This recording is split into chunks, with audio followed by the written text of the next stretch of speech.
Hello, and welcome to Mickaboo's virtual adoption fair. My name is Robin, and I'm a Mickaboo volunteer, just like everyone else in today's event. We are a 501c3 nonprofit located in Northern California, and we're dedicated to education, care, rescue, and adoption for companion birds. We are an all-volunteer organization with no paid staff and no physical location, caring for over 300 birds spread across 100 foster homes. We rely on donations to be able to serve the birds. And due to the poor state that many birds arrive in, our veterinary bills average $50,000 a month. You'll get to meet some of those birds today. In order, we're going to meet Bless, the blue and gold macaw, Red Fred, the green-winged macaw, Banana, Cloud, Shadow, and Bubbles, who are a group of parakeets, Jaden, the blue-crowned conure, and Cricket, the budgie. So before you adopt, you'll need to go through our approval process in order to ensure that you're fully prepared to bring a bird home. Birds are complex creatures with needs that are completely different from that of a cat or a dog. They have their own body language, their own physical needs, and even their own vets. We cover all this and more in our basic bird care class, which is free and held online every 2 weeks over Zoom. From there, you'll fill out an application and be matched with a phone screener. This conversation will take about an hour and will help us better understand what you're looking for in a bird and your knowledge of birds and bird care. It's a great chance for you to ask any questions you might have after the class. Once the phone screen is complete, the next step is a home visit. Most of the time, this is an in-person visit where a Mickaboo volunteer will visit your home, but sometimes this can also be done online via Zoom or other software. Regardless of how it's done, the purpose is the same. It's a way for us to identify potential dangers in your home, help you find a good place for a cage, and get to know anyone else who's going to be caring for the bird. We'll want to see any current birds that you own, any cages you might have, and we'll see the parts of your house where the bird will be. It's not a white glove test. We don't mind a bit of mess. We aren't going to need to see any space where the bird isn't going to be. Once the home visit is over, the entire package is sent off to the approvals board for review. Once you're approved, the coordinator for your first choice of species will reach out and chat with you, let you know that you're approved, and working with you to try and find a good match. Then you get to experience the fun part, meeting the birds and finding one that's perfect for you. In fact, we're hoping that one of the birds we'll be showing today is going to be the perfect fit for you. I'll be introducing you to them one at a time, but as we go along, please don't hesitate to ask any questions you might have, either through the Q&A tab in Zoom or by commenting on the live stream in Facebook. So first up, we are going to be talking about Bless, the blue and gold macaw. Sarah is going to be talking to us about them, and for a little bit of context, both of these are pre-recorded videos. Bless is actually staying at an off-site location that hosts a lot of our macaws, and Red Fred is actually currently at the vet and being aborted there. So hi, Sarah. Hi, Robin. How are you? Pretty good. So what can you tell us about Bless, the blue and gold? Bless is a beautiful blue and gold macaw.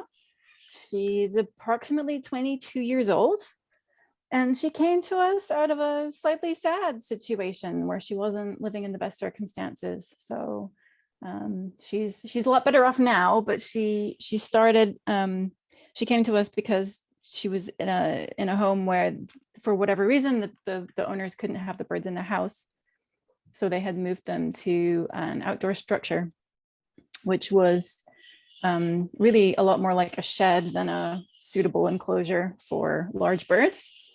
And unfortunately, it became fairly dilapidated, and there was another macaw out there as well. Bless was not alone, but unfortunately, an animal of some sort was able to get access to the enclosure, and the other bird was killed. And Bless was unfortunately witness to that. So she wasn't getting handled a lot. She wasn't getting a great diet. She went through a pretty terrifying experience, and eventually concerned neighbors reached out to animal control, who worked with the owner to have the bird given up and taken in. And Mickaboo was asked if we would help take care of Bless, and that's when she came to us. I wish that stories like that were uncommon, but they're not terribly uncommon for us. We do see a lot of rescues where birds have been moved outside, and a lot of outdoor structures, unless you spend a lot of time and money getting an aviary ready, it's not going to be bird proof or bird safe. So do we know how old Bless is? We understand she's in her early 20s, so our best guess is about 22 years old. Yeah. Okay, so pretty young for a macaw, because a macaw can live, how long would you say? Yeah, easily upwards of 60 or 70 years or more with good care and good diet, especially diet is one of the critical factors. She's a very young girl. She is. She's got plenty of time ahead of her. So I know she didn't get much handling while she was out in the shed. Is she hand tame at all? She is not. She is not. You can see in these video clips, which I took of her a little while ago, there's a few moments where she kind of lunges out a little bit as I get closer. You can see kind of here, she's leaning forward with her beak, and it's kind of body language saying, that's close enough, thank you. And she's fine as long as you don't approach her and get too close. She loves just chilling out. Her space. Exactly. She's a big fan of social distancing. So she doesn't mind people being around, but you really want to just keep yourself an arm's length away so that she doesn't feel that you're too close. And if you get too close, she does what she's doing now, where she's like, oh, I've had enough of this. And she goes back in her cage to go and, pull on a toy and just get herself some space from you. So yeah, she's not able to step up on people. She would need a long journey with consistency and an owner who spent time with her, being slow and gentle and just ambiently being around her. For example, if she was living with you and you just opened her cage every morning to give her out time, and then you just sat in a chair right next to her cage reading a book or a magazine, or just minding your own business, not even looking at her, and then just occasionally maybe leave a treat close to her somewhere, and just do that consistently, get that routine going over months and maybe even years, she might warm up to you. I mean, she still has so many decades ahead of her. She's had some rough experiences early on in life, but once a bird knows you, when you're not a stranger and they have some idea of what you're going to do and you act in a non-threatening way, they can learn to trust again. It's not a quick process. It takes a very long time. Does Bless have any health issues actually from the time the shed? Because she looks very beautifully fully feathered. Surprisingly, very few health issues. You can see that she's doing a sort of little nervous step from left to right there, but she's quite mobile. We haven't seen her fly. I'm not aware of a reason why she couldn't fly, but she doesn't seem to. She may just have not flown in so long that the feeling would be kind of strange and scary to her. So she prefers to just climb around and walk around. Her favorite thing to do is just sit on her door. So she's not getting a ton of exercise, and more opportunities to enjoy a play stand in a safe space would be good for her. But she's not on any medications, and just continuing to encourage her to eat healthily and enjoy good, enriching experiences. She's remarkably in good health given her early care. She hasn't plucked out any feathers, which is nothing short of a miracle given the stress that she went through. So yeah, she's in surprisingly good health under the circumstances. You mentioned making sure that she kept eating healthy. What kind of diet is she on? She's on a mix right now of pellets and some seed, and some seed is fine for birds. You just have to remember that you should think of it more like a treat. You don't want to feed it as the majority of what they get. Yeah, it's the French fries in your diet. So a little bit is fine. But you don't want to make it most of what they're eating. An all French fry diet maybe isn't the healthiest choice. Indeed. Yeah. And no actual French fries would be advisable too. But yeah, she's not bad. She'll nibble, she'll beak at some veggies. But there's still plenty of opportunity to keep working with her on that too.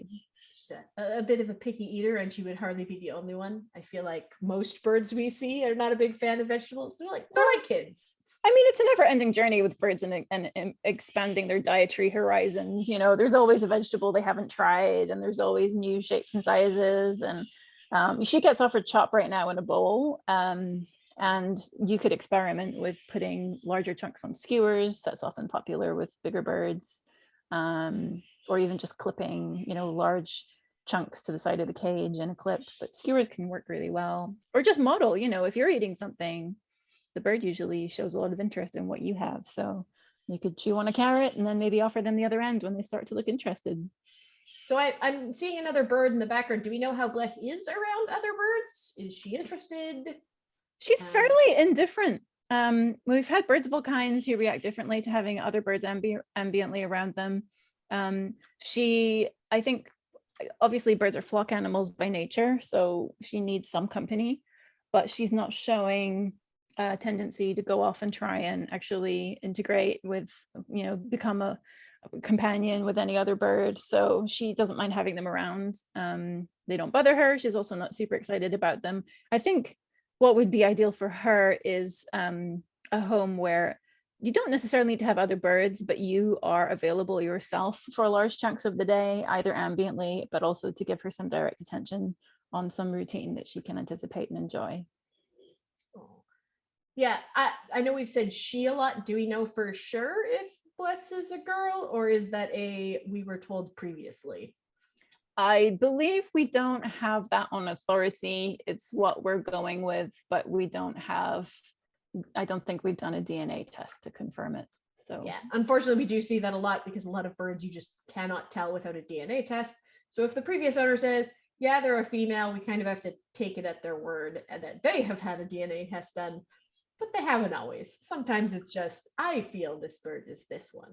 Yeah, I mean, they came in through Santa Cruz shelter who didn't have a ton of paperwork about the bird. So it's kind of all just hearsay. And until she was to do something dramatic like lay an egg, which we're hoping won't happen anytime soon, then there's no way to know. And we don't tend to pay for DNA testing unless there's a medical reason, because it's just that's money that could go towards healthcare for another bird. So we do our best to be conscientious about that.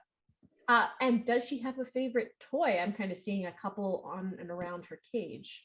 Yeah, she's a bit of a jangler. So I would recommend that whatever you do, you make sure she's got a couple of metal toys which are on chains. You can see in this video a couple of times she jangles a couple of toys which are hanging off of perches at the top of her cage. But she does also need some big wooden blocks. You can see the front of her cage. She's got a wooden toy that's got some green and red and pink blocks hanging down. And pretty much all of them are missing a chunk in some place. So she needs some big wood to chew on, but she enjoys other types of toys of different sizes and textures as well. So I would make sure that she had a bell or a metal toy she could jangle, maybe something more chewy, maybe like a larger leather toy, and then the wooden blocks so that she's got something to turn into firewood chips. A big jangler. So Bless is only the first macaw that we are seeing. You have another macaw to show us, don't you? I do. Do you want to move on to our next? Sure. Let's move on and talk about Red Fred. Red Fred. Here's Red Fred. This is our second macaw of the day. So this is a beautiful green wing macaw. Red Fred, despite the name, is actually a girl. So Red Fred is a little older than Bless at about 37 years old, we think. And also in beautiful feather. You can see, I love the colors of green wing macaws. It's just that beautiful blend of red, green, and blue. So yeah, Red Fred is currently resident at a vet. When she came in to us, there was an existing concern that she might have some health issues. And since we've had her at the vet, we've also found secondary health issues. So there's a little bit to talk about in terms of her health profile. But she came into us because her former owner had passed away. So it wasn't the health problems necessarily that resulted in her coming to Mickaboo, but her former owner had 9 birds. She passed away in her 90s. So she had birds, for several decades.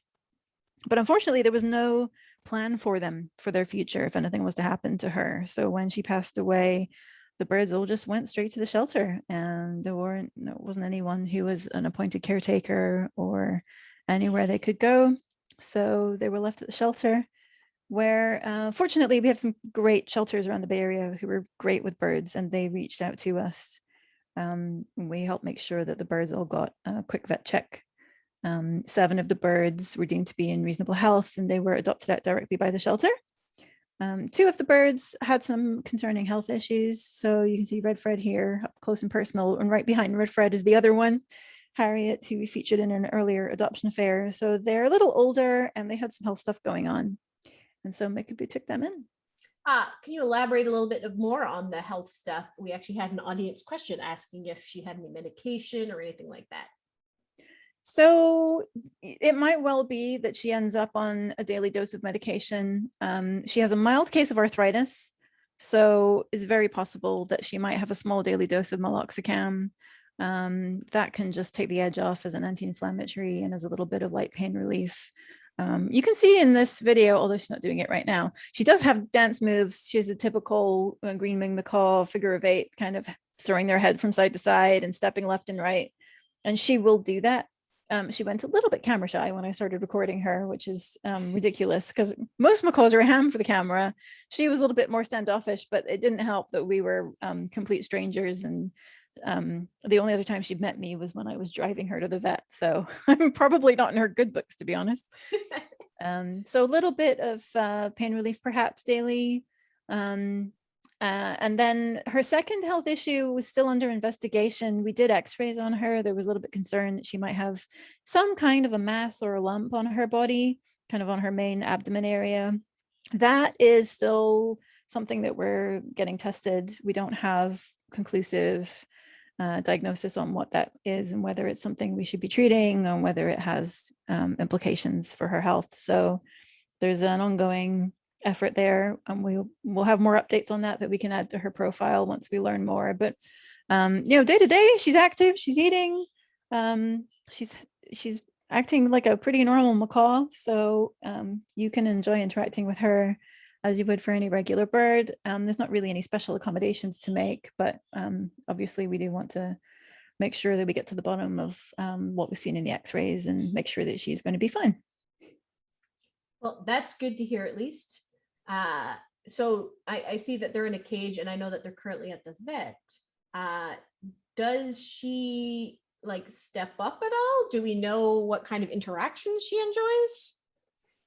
So that's been a little bit harder to tell because unfortunately when they're boarded at the vet, many of you might be aware that the vets are they're running sort of COVID-19 protocols right now, which mean that we can't go in very easily and actually spend time. So we haven't really had opportunities to try and interact with Redford a whole lot. She's not a difficult bird by any means. I think she might be a little standoffish to strangers, but I'm quietly confident that if you were able to take her home and spend some time with her and she could get to know you in a home environment, I feel like she would step up. She doesn't seem skittish of people. She doesn't seem concerned. Unfortunately, I can't conclusively tell you that she steps up for sure because we haven't had the opportunity to do that. But I feel optimistic because she seems pretty interested in people. Doesn't show any of the behaviors like Bless, where she's warding you off or backing. Yeah, away. She's not lunging. She's not perturbed. I think getting her to step up would not be particularly challenging. You just need a bit of time so that she knows you and you establish a bit of a trust relationship. So I'll remind people that if you have any questions about Redford or even about Bless, feel free to put them in the Q&A tab. And if you are talking about an older bird, feel free to mention which bird, just so we answer the right question for you. Is Redford on a good diet, or did they come in on a less than optimal one?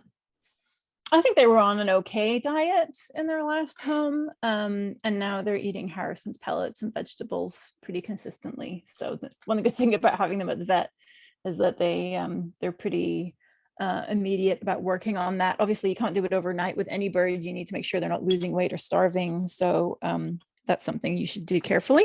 But in the time Redford's been there, she's on a really healthy diet now, and we would be pretty. We'd want to highlight anyone taking her on should keep that diet. Once they're on Harrison's pellets, you don't really want to change them away from that. It's diet is really the most important thing that determines their lifespan. So keeping them on those veggies and the Harrison's pellets is a big part of that. So a little bit earlier, we saw it looked like measuring cups, I think, in the middle. Yeah, isn't that crazy? They're awesome parrot toys. A lot of birds really enjoy metal toys. And most people would go straight to like a stainless steel bell. But you don't have to necessarily buy dedicated bird toys. There's a lot of, plain untreated wooden and steel items out there. These are just everyday kitchen measuring cups. So they're steel. They clean really easily. They make very attractive jangling noises that the birds love. And they're great for hanging at beak height and letting her just jangle them around. So they're on a closing link there. You can see at the top of the frame, and they're just a lot of fun. And we've had Conures as well that really love steel measuring cups. So they're relatively inexpensive and very durable toy that a lot of parrots really enjoy clanging around. You might not like all the noise they make with them, but they think it's awesome. We actually had an audience question. Does Red Fred and does Bless talk, and do macaws in general talk? Are they a talking sort of bird? You know, there's a big variety. Some macaws are real chatterboxes, and they have certain phrases that they love to say all the time. And I've certainly had some that would even say stuff in context. You know, I had one foster macaw who would see me pick up my car keys and start saying bye-bye, bye-bye, because they could tell if I'm holding my car keys, that usually means I'm leaving. And that's what I would say to them. So they picked it up and started saying it to me first. Bless and Red Fred are not big talkers that we've seen, but having said that, they're in environments where it's not optimal for that. You know, they're in facilities where different people are coming and going, different birds are coming and going. So it's very possible that in the quiet of your own home, if you are repeating certain stuff to them, they might start revealing phrases that they already know, or they might start picking up new ones, which they can do all the way throughout their life. So they definitely make noises. They yell like macaws. It's pretty typical. Macaws will sort of give a couple of jungle yells in the morning and at night. And certain things might set them off. But we don't have a long list of catchphrases that they're known for. Not these particular two. Not these particular. Well, thank you very much. I was also going to ask, I know you mentioned a little bit of arthritis earlier. Is there anything special with the cage you would do to help with that? Not at this point. Fred seems pretty happy with regular perches. Obviously, it's important that you have perches of different sizes and shapes. So I would encourage that you have, obviously macaws need nice big fat perches. Maybe experiment with some natural wood ones, maybe add in a rope one. A lot of birds find those comfortable. Maybe even a rope boing, which is a nice spiral suspended perch that swings a little, so that's a little bit more of an opportunity for her to get some core exercise even when she's in her cage. But nothing like flat perches or anything particularly special so far. She's not particularly disabled in any way. Okay. We also had another audience question. What is the best home for Red Fred? Well, that's a really good question. And she's used to having other macaws around, so I don't think it would be a problem if you already had one or two. Other than that, they are an enormous drain on your time, and having two macaws, I would say, is more than twice the effort of having one. So there's that part to think about. But I think she'd also be okay if she was the only bird, again, as long as you are giving her plenty of attention. And that's, we're talking hours, not half an hour every day, but at least 3 or 4 sessions throughout the day where you're providing enrichment and engagement. You're acknowledging the bird when you're in the room. You're not ignoring them. It's so important to them as flock animals. Nothing more distressing to them than being overlooked or ignored when they are constantly looking to you when they can see you. So before we move on to the next bird, I just want to ask, do you have any fun stories about Bless or Red Fred? Oh my goodness. Well, I'm trying to think. Bless or Red Fred. Well, I have taken Bless to the vet before. I don't know that I will call it a fun story, but we did have her in a foster home for a while with another bird. And when I arrived to help transport her for her vet appointment, which had been prearranged, unfortunately I was running late. So when I walked into the room, we had about -5 minutes to get her into her carrier, and she was not carrier trained. So I really just kind of ended up running into the room, letting her out, waiting until she was hanging on the side of her cage, grabbing her a towel, throwing her in a pet taxi, and just running out the door with her. And she put up with it all like a champ. So I don't think Bless or Red Fred has you as their favorite person for sure. No, well, unfortunately, in my line of work, that's pretty common. So you take the good with the bad.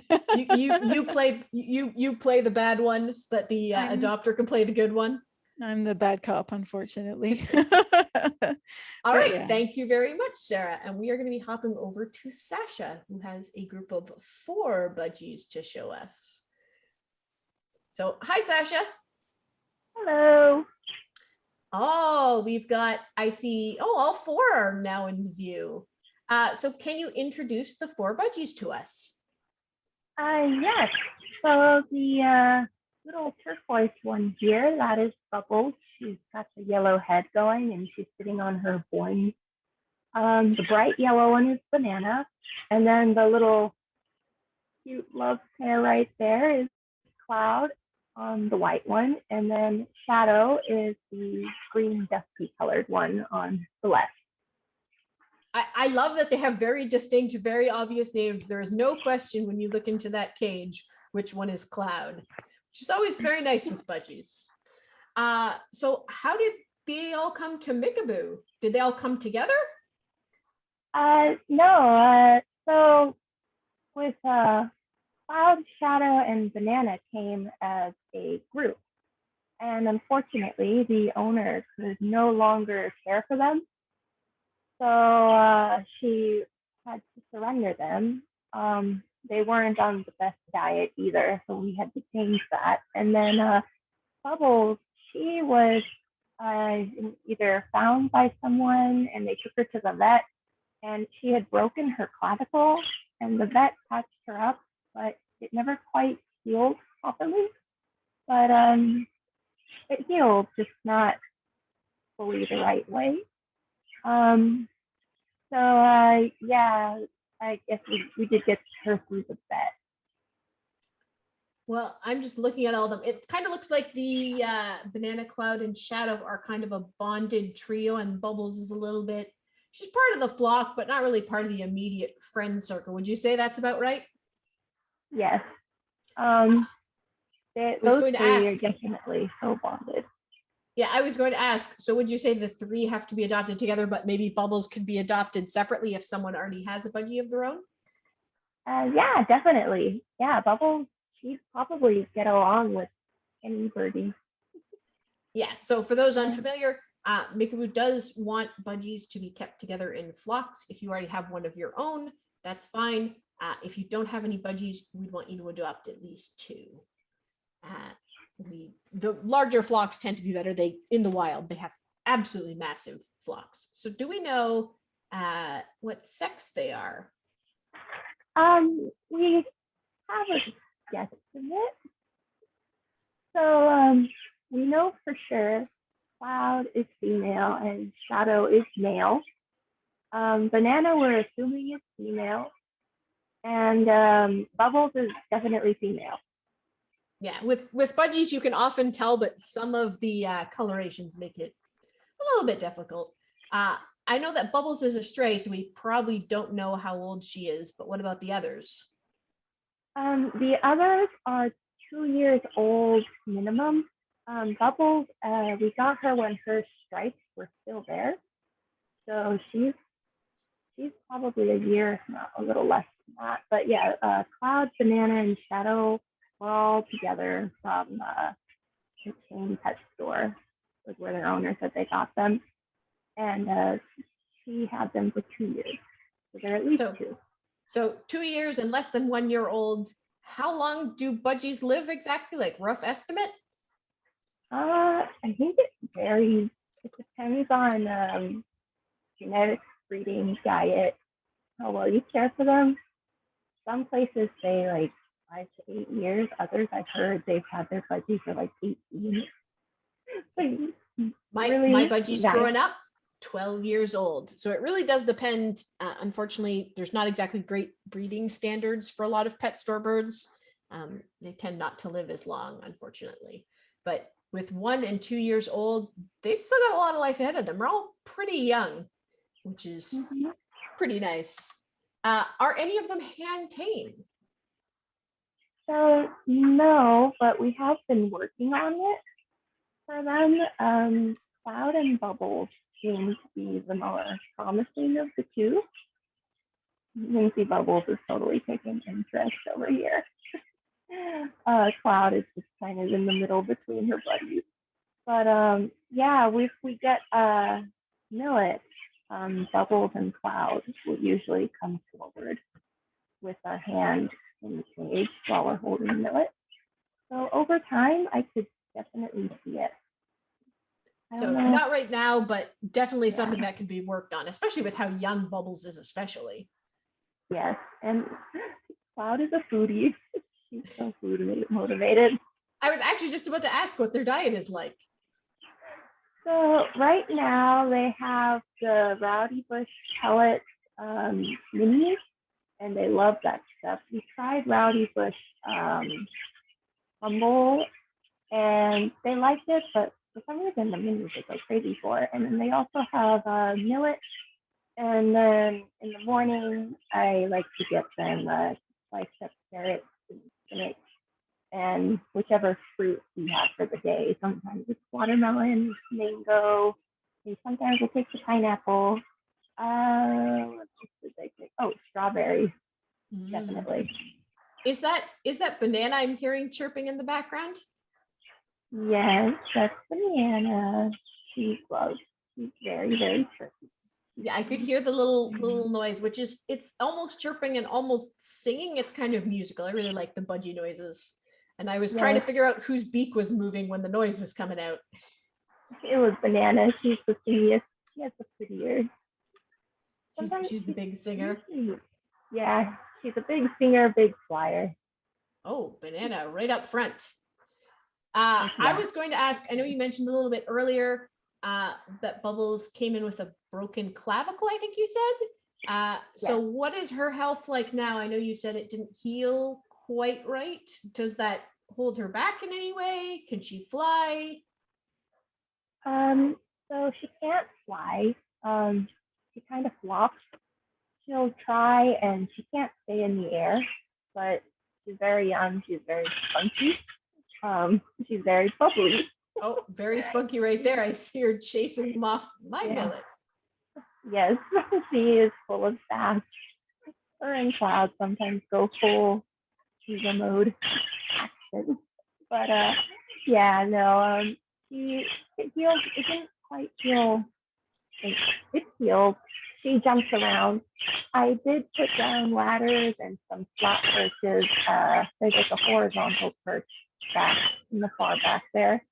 But all to help Bubbles try and get higher up to the cage, but she absolutely insists on just rocketing from the bottom up using the boing. Is her favorite.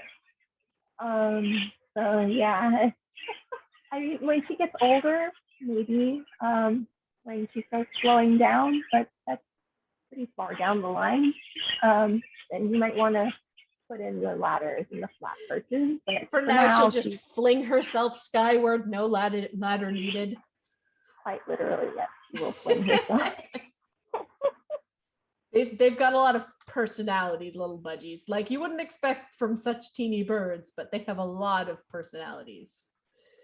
Just they're so. I am seeing a boing. I'm seeing what looks like maybe a little bell in the back, a little disco ball. Does anyone in the cage have a particular favorite toy? Yes. So Bubbles loves the green swing, and so does Cloud. They kind of bicker over it sometimes. They all love the boing. The boing is the best friend of all of them. And Bubbles also really likes that blue ball in the back with the bell. She'll climb all over it and around it.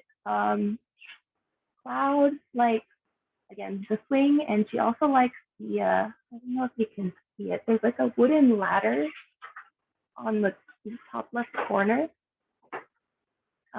It's like a wooden hang ladder. It just kind of hangs up from the top. Cloud loves that. Oh yeah, we can see it just in the very, very top left corner. You can see a couple of, it's like a little bridge.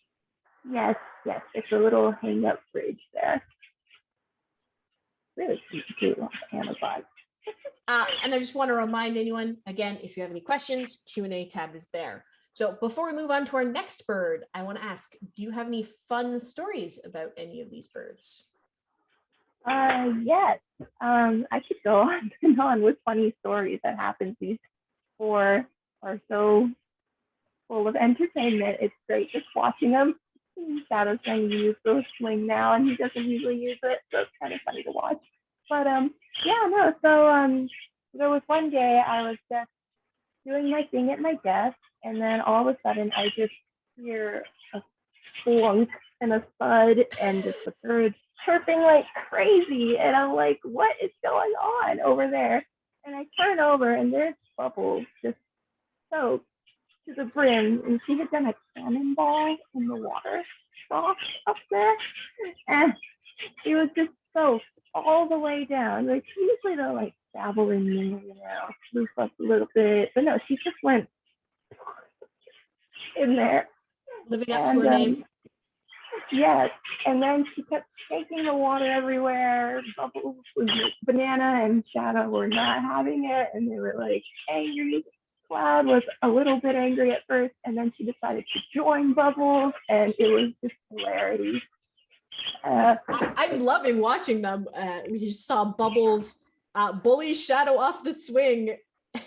Yes, she is sassy. And then with the other three, a good one with those three, back before when we had first gotten them, the owner had a chewable perch, and they had all been kind of chewing towards the base where it screws on the cage, but they all love to sleep at night together on the same perch. So one night they all kind of tried to huddle on, and poor thing, just the branch just kind of, it broke and fell because it was one of the chewable ones, and you just hear them go. If I had $1 for every time a bird chewed through the perch they were standing on. It was really funny. I mean, I know it's terrible when they like all fall, but when you're watching it and you're just like, oh no, oh my gosh, are they really gonna? And then they do. It was great. All right, thank you very much. And we are going to hop over back to Sarah, actually. We are going to be meeting Jayden, the Blue Crown Conure. Hi, Sarah. Hi, Robin. Hello again. Yeah, long time no speak. I know, it's been so long. What can you tell us about Jayden? Jayden is a Blue Crown Conure. She's come back to Mickaboo. She was adopted by somebody who had other Blue Crown Conures, and she had a really great time living with them for quite a few years. Unfortunately, the living circumstances changed. So Jayden's owner had to move, and having so many birds, and Northern California is not an easy place to try moving around when you have a lot of animals. So unfortunately, Jayden had to come back to Mickaboo. But I've been really enjoying fostering her. She's a really, really sweet bird. Are those noises that we are hearing Jayden, or are those other birds? Probably both. But if you're hearing these kind of little beep, beep, beep, beep, beep, beep, beep, kind of little mumble conversational noises between almond munches, that is Jayden. I do have other, yes, that's right. I do have other birds here. So there are cockatiels in the room, and there's 2 other Blue Crown Conures, but they're stuffing their faces full of apple right now. I've tried to strategically feed everyone so that hopefully all you'll hear is Jayden's conversation. But there are other birds here, and I'm sure you'll hear them at some point. Do we know for sure if Jayden is a girl or not? And do we know how old she is? I believe we are very confident that she's a girl. She's about 23 years old. So Blue Crown Conures can live to be anything from 30 to 35. So just depending. Oh, where have you gone? Come here. Come up here, Jayden, please. no, don't go back in the cage. Come up here, please. Stay out with us. Jayden. She's gone. She's on the door. Come on, sweetie. Yeah. Come on back up here. Come and eat your apple. Yeah, that's right. Come and eat your apple. Yeah. Good job. I almost witnessed That's right. a jailbreak in. She does like to stand on her cage door.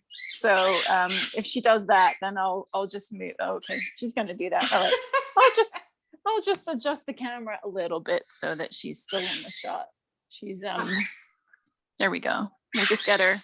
There we go. You can still see her. Yep. She loves sitting on her cage door is one of her happy places. So that's not too surprising. But yeah, she's only maybe just over halfway. Well, a little bit, 2/3 maybe in terms of lifespan. So, she's easily got another 10 or more years. Yeah, middle-aged, but not old. Is Jayden hand tame at all? She is. She steps up most of the time. And she loves to be on somebody's shoulder. So she's a big shoulder bird. If you offer a shoulder, she will step up every single time. And she loves to hang out. She will chew your stuff. So she'll chew at your earrings. She'll chew at your necklace. She'll chew at your shirt. So you want to have a bird shirt for Jayden. I think that would be important. But she loves hanging out on your shoulder. A little bit too much maybe. So, you want to watch, you don't want her regurgitating for you. If she starts doing that, then I would recommend that you put her back on her cage for a little bit. Oh, really? Oh, she's very chatty. She's got things to say right now. We had a question from the audience. So we see on the right, it looks like a kitchen there. How do you keep her from just flying into the kitchen? She's not a big flyer. I have 2 other blue crown conures, and they are big flyers. So I don't let them out. If we're cooking or anything, then obviously everyone is away, not in their cage. But she doesn't fly very much at all. In fact, I'm trying to think, I don't think I've seen her fly anywhere. So unfortunately, we do see that fairly commonly, where birds have just had their wings clipped for so long, it is no longer like their natural instinct to hop into the sky and fly around. Yeah, some birds, they won't fly. Yeah, I mean, some just seem to enjoy doing it a lot more than others. Jayden she's not a flyer right now, are you? No, beep, no. So let's talk about the elephant in the room. She seems pretty talkative. Yes, she's very talkative. She says hello all the time. So if you say hello to her, she'll often say hello back. Jayden? She's busy yelling right now. She says hello, and I mean, you can have like a whole conversation with just hello. Jayden, hello, hello, hello, hello, hello. Yeah, she can do that for quite a long time. And then she said she wolf whistles. She's got a few other phrases which I haven't quite made out yet. And then she has this kind of burble that she makes all the time. If the moment I start talking, she just joins in. So yeah, you get a lot of that as well. Oh yeah, she's a great conversationalist. She loves talking to people. She has a little grumble noise as well that she makes sometimes. It sounds like she's complaining. That's right. Yes, you do. I was going to ask, what is Jayden's diet like? She's on Supreme natural pellets, so it's pretty reasonable. I've been adding in the odd Harrison's pellet along with it, and she has eaten 1 or 2, but she's mainly still eating Supreme natural with obviously a little bit of seed as well. She's not a good veggie eater. She gets fresh veggies every day. She will eat fruit. With veggies, we're working on it. I've gotten her to eat some carrots, and then the rest of the veggies, it's a bit of a lottery, and most of it ends up on the floor. Yeah, unfortunately, very, very common picky birds. We're hearing a lot of that today. That's a work in progress, isn't it? Yeah, we're not giving up. That's right. You'll get there. Yes, you will. So does Jayden have any special needs, special accommodations that she needs? No, not really. She's apart from the fact she doesn't seem to want to fly anywhere. She could do with a bigger cage. This cage is only 20 by 20. And I wouldn't recommend it as a permanent cage. We had to move her a little bit short notice when we were trying to find, in fact, we're still looking for a long-term foster home for her. I'm not really going to be able to be her long-term foster home permanently. So a slightly wider cage would give her more space to have, a bit more space for not just a swing, but a boing and some other perches as well. But she gets out time to compensate for that. And yeah, just a nice variety of perches as usual, really, nothing too special. We have an audience question. Is she too loud to live in a townhouse? Potentially. Her last foster home did not have any other birds. And what we discovered was that she is used to living with other birds. And when she was moved to a home that didn't have any, she began doing her loud call, which you've heard a few times, where she just kind of goes, rah, rah, rah. She started doing that a lot. And she did it to the point where she was not able to stay in that home. The noise was becoming a problem. So yeah, I think all birds yell, to be quite honest with you. I mean, you can, she's doing it right now. She doesn't really get louder than that, but she will do it throughout the day. And if you are not comfortable with that, then I'm afraid that is life with a parrot. There's no way to train that out of them. So that's definitely, noise is always a consideration. It's always something to keep in mind. I wanted to ask, so you mentioned maybe having another bird. What is Jayden's ideal home like? Jayden's ideal home, I think it would either be with somebody who can give her a lot of time and attention as a person, or maybe someone that has another conure. I think she would enjoy the ambient company of other conures, but not necessarily interacting with them. She does not show interest in interacting with the other conures that I have here, and I'm very happy to keep it that way for safety reasons. But the fact that they can have little yelling parties, I think is something that they find fun. And she gets ambient company out of that. So otherwise, she clearly wants human attention. The moment that she thinks I'm around, she starts saying her hellos, and she wants to chat with me and hello back and forth. So she would definitely want a lot of human attention, no matter whether you had another bird or not. So one last audience question with Jayden. So you mentioned having a wider cage. What is the ideal size cage and bar spacing for Jayden?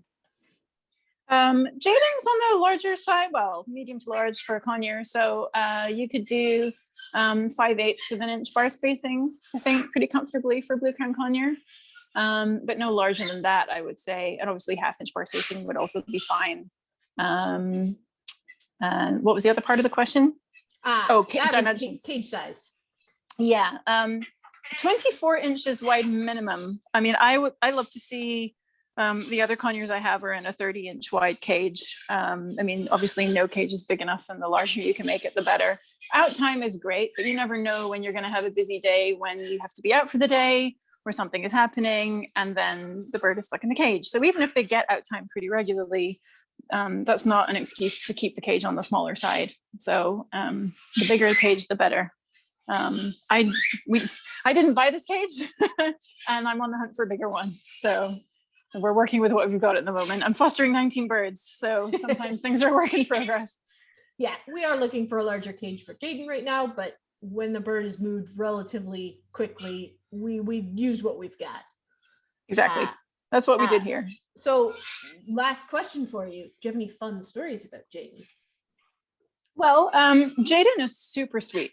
She's very gentle, very talkative, loves to have conversation. She's recently discovered that I know how to preen. So when she was out on my shoulder one day, she abseiled down my shirt sleeve onto my knee, which gave me a chance to work on her pin feathers. She's been molting recently. She's got a lot of pin feathers on her head. So I started working on them. And the moment that she realized I knew how to preen open her pin feathers, she threw her head back and closed her eyes and just angled her head in all directions at me, like, please work on my chin. My chin is covered in pin feathers. We spent about 15 minutes she had so many, just my knee was covered in dander from opening up all of her pin feathers. So she really got into it. And we had another session last night as well, just before bedtime. I let her out again. And she actually climbed down her cage door to go straight onto my knee. Like, yep, let's do more head preening. I'm ready. So she really appreciates company and a good preening session. All right. Thank you very much, Sarah. We are going to be hopping over to our last bird of the day. We are going to be meeting Cricket the Budgie, who is with Katie. Hi, Katie. Hi. Cricket just flew up onto the curtain rod. So I'm going to stand up and get our little friend here. Can you hear him? Yeah, we can hear him just chirping away. So part of the challenge is that, like all budgies, hey Cricket, can you step down, baby? Cricket is super social. He loves other budgies, and he's in quarantine by himself right now. And there's another Budgie in quarantine in the bathroom behind this door, and he really wants to get in there to make friends with Blueberry. Hi, baby. He is pretty tame, as you probably saw. He doesn't hesitate to step onto my finger. He likes to hang out on my shoulder. But now that there's another Budgie who he can't get to, that's absolutely irresistible for him. Why are you withholding the Budgie from him? Obviously. That's a good question. I am withholding the Budgie from him because both of these guys are still in quarantine. And as prey animals, parrots tend to hide their illnesses, and moving to a new home is stressful. So it can bring out latent illnesses. And so if he or Blueberry happens to be sick, I don't want to be medicating 2 birds when I could just medicate 1. And I really don't want to get a healthy bird sick. So quarantine is a bummer for everyone involved, but it's really important, really necessary. And that's 6 weeks. Cricket will be done at the beginning of October, and then he can meet my other 5 foster Budgies, but Blueberry has another month to go after that. So the man behind the door is going to remain a mystery to you for a long time, Cricket. Let's see if I can get him down here with some millet. So how did Cricket come to Mickaboo, by the way? Cricket, we had so many Budgies come in this year. Cricket was a stray. Cricket was found out around Pleasanton, Dublin area, and a nice family found him, and they tried really hard to find his owners, and they kept him for several weeks. But they couldn't find his owners, and they knew that they did not have the setup and the time and the resources to take care of him. So they surrendered him to Mickaboo. And of course, if we found his owner, we would, of course, send him back. But after going on 2 months, that's pretty unlikely now. Can I So recommend? I think I'm just going to stand here and talk to you and let Cricket hang out up there. I was going to suggest maybe tilting the camera so we can see if Cricket's on top of the curtain rod. Cricket is quite the little escape artist. Yeah, do you see him there? He's up on the door. Up on top of the door. Yep. So they came in as a stray. Do we know how old Cricket is? Were they young enough that we could see the bands? No. Cricket was an adult when he came in, but Budgies reached adulthood around 8 to 9 months of age. So we don't really know. When we get a stray Budgie where there's not some obvious sign like with skin on their feet or something where we would think, oh, this might be an older bird or arthritis or something, we assume that they're probably at or under a year, just because the biggest risk of losing a bird is when you don't have all of your resources and skills set up. And so probably he was fairly young, had a fairly inexperienced owner. And they're just, I think most strays that come in are like that, are very young. We don't see a lot of old strays. We see a lot of very young strays. Yeah. And the thing with Budgies and cockatiels and some of the other birds is they are so lightweight and they're built to fly. And even if they don't usually fly, even if you've clipped their wings, if they get a burst of adrenaline about something and they take off, they do not know what the roof of your house looks like. No. There's a lot you can do to try and recover a lost bird, but it's still admitted hit or miss. Yeah, I was going prevention is the way to go. Could we tilt the camera up to see where Cricket is decided to station himself? Let's see. Cricket's decided to make this as difficult as possible. Yes, he has. You're getting a view of my whole office. So here, I'll just let you see. And yeah, sorry, it's going to do terrible things with the light now as it tries to adjust. As it tries to figure out what's going on. Cricket, making this so difficult. And Eleanor is a little disappointed there because she was hoping that she'd be able to give Cricket some. Yes, get Cricket, Mama. You would like that, wouldn't you? Eleanor does like to give Cricket millet and to let him hold toys for him to play with. And I would say that's not something to expect, but it is nice that he is a well-socialized Budgie who is comfortable with people and with proper supervision, even with small children. Oh, so it sounds like he's a friendly little guy. He is. What is his diet like? Cricket eats nutrient cakes, which is a mix of pellet and seed that a number of our avian vets recommend for small birds. Now, we've been saying today that seed is generally a treat, but there are a few types of parrots, including budgies, that do eat a significant component of seed in the wild. So this is a good balance of both a healthy pellet and some seed, and he eats vegetables. On today's menu is celery, because the celery in my garden is going bananas. So he's a good eater. He sounds like very friendly. He'll step up, and he doesn't mind kids. Right. Maybe not super in love with small children, but No. not terrified of them either. No, he's not terrified, but he is wary, which I would say just means he's a pretty Rightfully smart so. bird. Yeah, I mean, small kids only know so much, only have so much hand-eye coordination, their attention span, you know. It's on you as the grown-up to keep everybody safe and happy in that situation. Yeah, you always want to On me. supervise young children with birds, For sure. regardless of how big they are, whether they're small or big. Right. So if someone was going to adopt them, they would need to have a budgie of their own, or they would need to Yes. adopt a second budgie, and they would need to quarantine him and make sure that everything is safe before introducing. But that can also work out, because you can have situations like this where they are hearing themselves back and forth.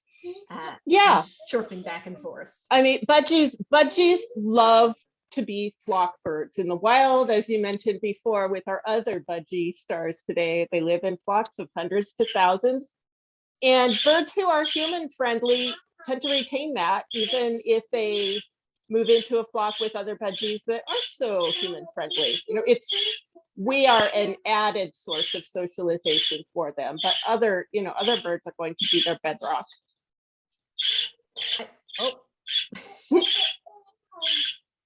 I hear that bird. I hear that bird. Where is he?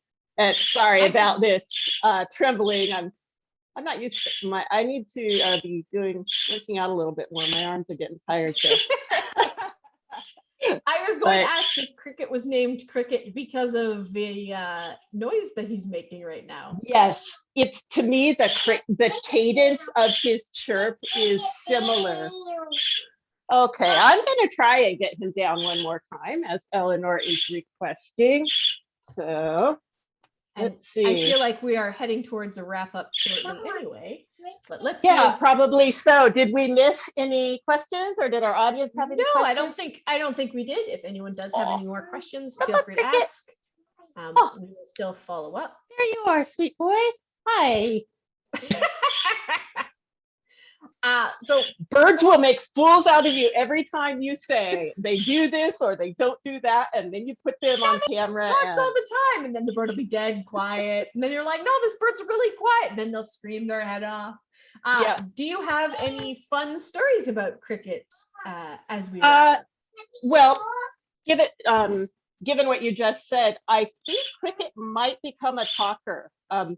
This is my office that we're in, and a lot of times when I have been on a meeting and I get off it in the afternoon and I'm just sitting and typing, I suddenly start hearing some sounds from over my back shoulder, as if he's sort of testing out the cadence of the human conversation that he just listened to. Practicing human. Mm-hmm. All right. Thank you very much. We are going to be wrapping up there. That is all the birds we have for today, but we do have time for a couple more questions. If anyone does have any more questions, please let us know via the Q&A tab, and we will keep on answering them after a little while. If you fell in love with any one of these birds, please contact us. If you haven't started the adoption process, you can get started by signing up on our website for the basic bird care class. It's mickaboo.org under the classes tab, and it's offered every 2 weeks. If nobody here seemed like the right bird, take a look at the others on our website, mickaboo.org.